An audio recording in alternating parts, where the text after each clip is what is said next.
time for the sign-off show with Gary Flinn, featuring 15 minutes of wonderful entertainment before this station goes off the air.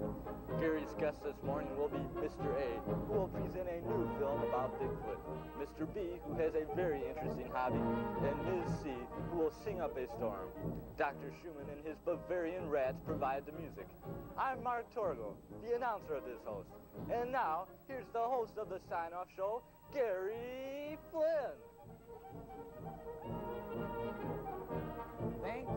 Thank you everyone. Well, hello.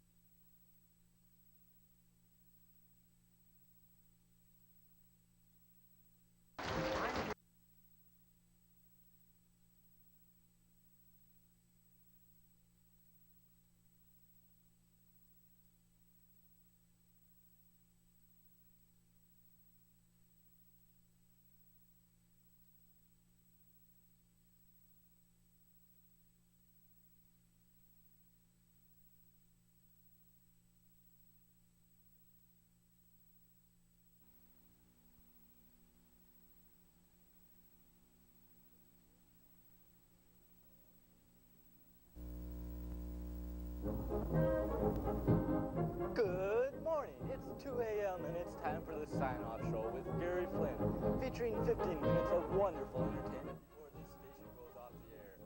Gary's guest this morning will be Mr. A, who will present a new film about Bigfoot, Mr. B, who has a very interesting hobby, and Ms. C, who will sing up a storm.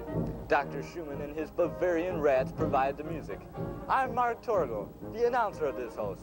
And now, here's the host of the sign-off show, Gary Flinn. Thank you everyone. Well, hello.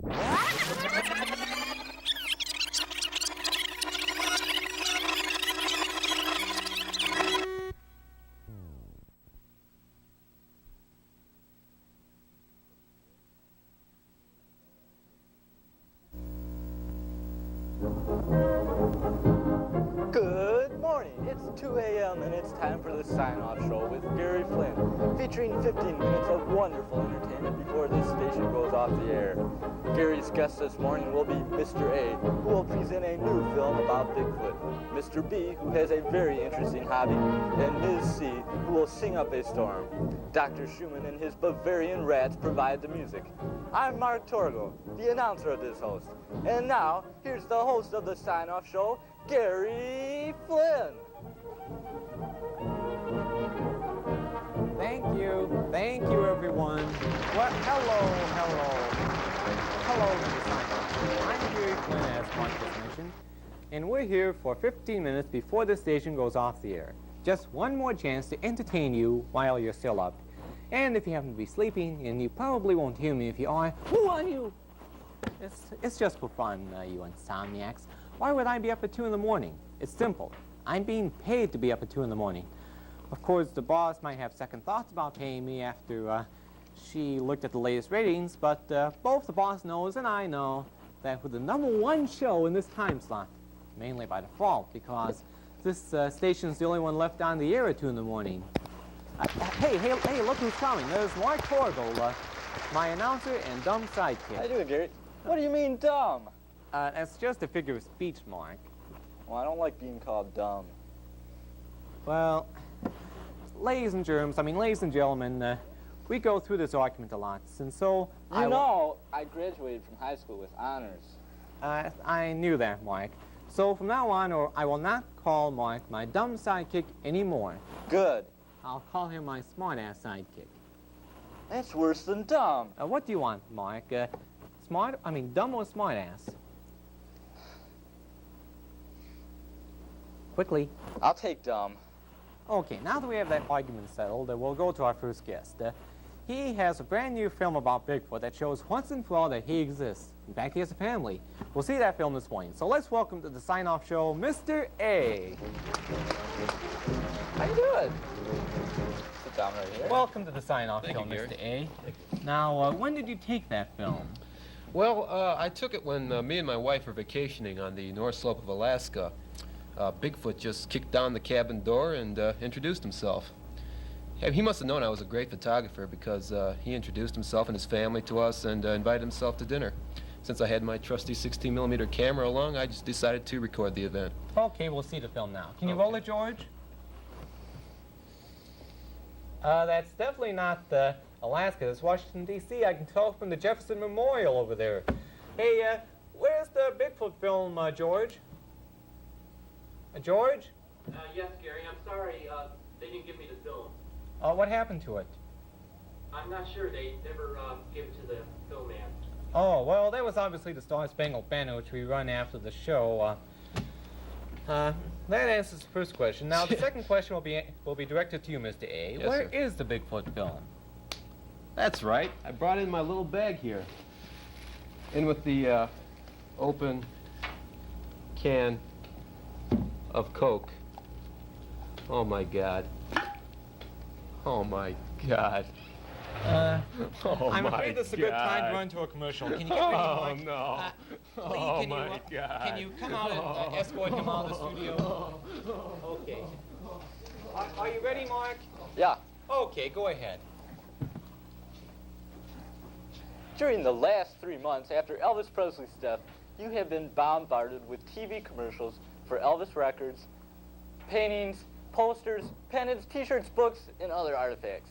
I did my 2 cents worth for my Elvis is Dead record offer, which we run frequently on the station.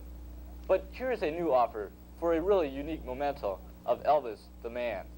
For the first time, we offer 5 cups of dirt from the Graceland Mansion in Memphis, Tennessee.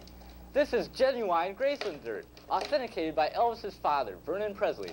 If you order now, you will also receive the entire catalog of Elvis records presently available, the front page of a Memphis newspaper published the day after Elvis's death, an 8x10 glossy of a Holiday Inn sign taken in Memphis the day after Elvis's death, 500 assorted Elvis portraits and posters, the entire catalog of Elvis books presently available, and a lock of Ginger Alden's hair. You get all this, plus the dirt, for only $2,719. Just $2,719 in check or money order to Dirt, Post Office Box 1364, Port Hope, Michigan 48468. Please, order now. If you do, you'll also receive songs performed almost live by Bing Crosby, which were recorded by Jack Harris, a best of Guy Lombardo album, and a scale model of the airplane Leonard Skinner flew in their last performance. That's Dirt, Post Office Box 1364, Port Hope, Michigan 48468. Back to you, Gary.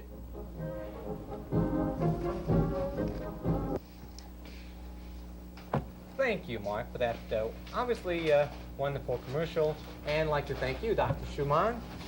My next guest has a rather interesting hobby I'm rather curious about, and so let's welcome to the sign-off show, Mr. B. How you doing there? John, how's it going? All right. You're looking fine. Thank you, Gary, baby. How are you? Oh, welcome. I'm fine. Welcome, Mr. B. Now tell me, what is your hobby? I, as you might be able to tell, I collect garbage. Oh, that's good. From who? Well, I basically try to collect it from celebrities, actually. Now, wait a minute, ladies and gentlemen. There are people who have or were collected garbage. Now, take A.J. Weberman, who collected Bob Dylan's garbage. And what about that person who collected Henry Kissinger's garbage for the National Enquirer? I bet I know what you're going to ask me. You're going to ask me how I keep track of all my garbage. Okay. Well, what I do is I use a catalog, and just with their last names all lined up in it, and what they have is their garbage, the basic stuff. And, you know, every once a week or so, I just go around, flip right through my catalog, and that's it. Okay. Have you collected garbage from celebrities, such as from I authors? have a few favorites of mine, such as Jimmy Carter. That's a big one. I like The it. president? Yes, Secret Service lets me in there, and I just collect away. It's great. I love picking through that stuff. What have you collected from him? All sorts of interesting things. My basic, or not basic, but my most interesting thing I collected was some sheets that were very interestingly stained. From the president making love with the first Well, lady? I don't want to say on such a nice show at such a nice time of the day, but we just won't say it was from bedwetting. Okay, so it's not from bedwetting. Definitely not. Have you collected garbage from, say, Farrah Fawcett Majors? Definitely, definitely. After she quit from Charlie's Angels, she was more popular than ever. So definitely I went around there and collected a lot of her crap. Such as? All sorts of stuff. Hard to believe, but fake blonde wigs, that's a biggie. And another biggie I found hard to believe was fake boobs. You mean those ones with the nipples? Boobs, yes, that's it. What about other garbage? Well, there's another interesting stop, which is personally my favorite. I like to go around and, while the churches are having their services, I like to collect garbage from the churches, such as the synagogues, the Catholic churches, and Catholic churches are the best, actually. What's your favorite religious garbage? Catholic churches, definitely. Oh, okay. They're the best. I bet you want to know why. Why? Well, I'll tell you why. They are my favorite because of the interesting items that they have. Such as? Such as, well, I know this is a very intriguing program. I'll get right to the point. Back in the St. James Roman Catholic Church out there, they had, I found, condoms. Condoms? Amazing, isn't it? Isn't that against the Pope's decree? Well, I don't know. I think publicly he says he is, but on the package, they were blessed by the Pope. That was the printing. So, could have some trouble there. Oh, that is trouble. In fact, the boss just flashed a sign saying that we should go to our next guest. So I'd like to thank you, Mr. B, for your obviously interesting hobby. Yes, it is very interesting. By the way, Gary, is the boss Catholic? I don't know, but she just flashed a sign saying that you should shut up. Sorry. Okay, well, go to our next guest. She's a singer. I haven't heard her, but from I hear from my talent coordinator, she's something else. So let's welcome to the sign-off show, Miss C.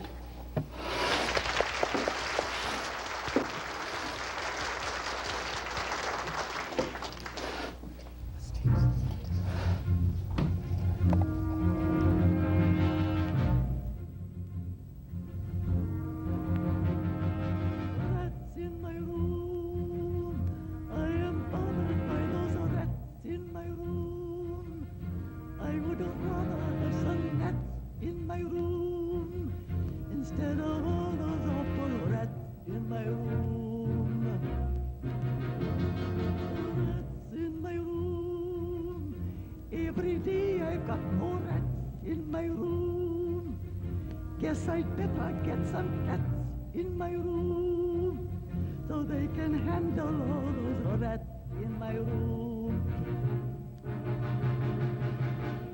Please, oh, I'd love to taste some cheese.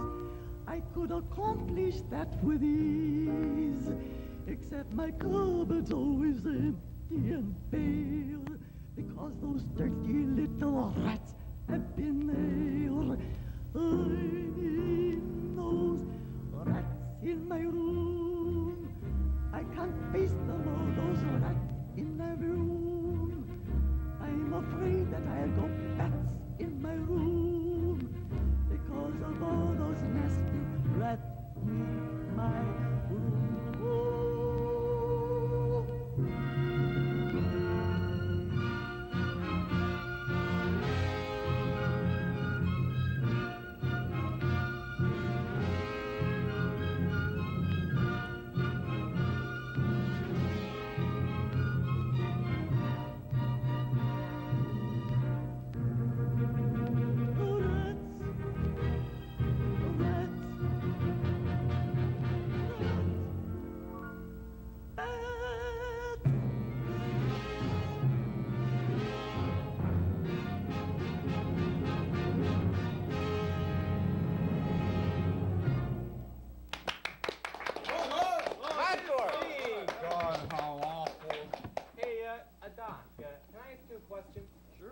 How did those Bavarian rats get those string instruments? They got them at the second-hand store. With the salary they're making, they can't afford any new ones. Okay. Oh, by the way, were any of you Bavarian rats offended by the song? Oh, yeah. Well, you probably didn't hear that, but they said that the rats were offended by it. Not those rats, but those little rats that walk around named Pixie and Dixie. Oh, yes, now I remember them. They're the rats who live in this dump of a studio, so if you hear any rats, if you hear the little sounds of rats, they're Pixie and Nixie. Now, where was I?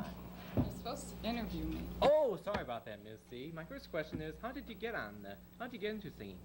Well, I participated in an amateur contest at Paradise Theater. You mean that X-rated movie house? Yes. I danced on stage topless. Oh. The audience probably would have thrown me off if it wasn't for my body. But then I did win an award for the worst song. That's good, but how did you get on the show? Well, Sally, your talent coordinator, ran out of talent, so she called on a friend. Oh, I take it the friend was you. Exactly.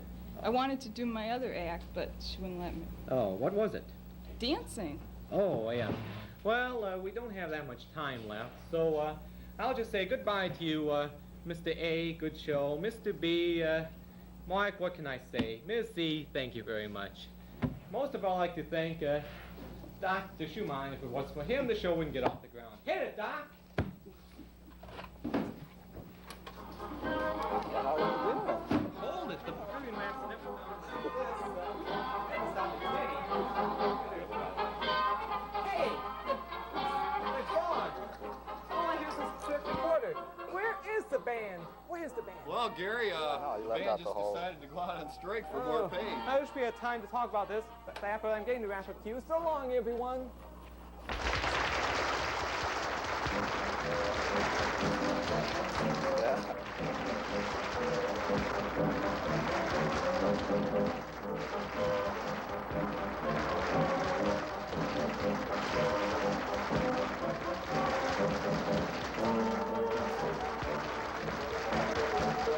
Yeah.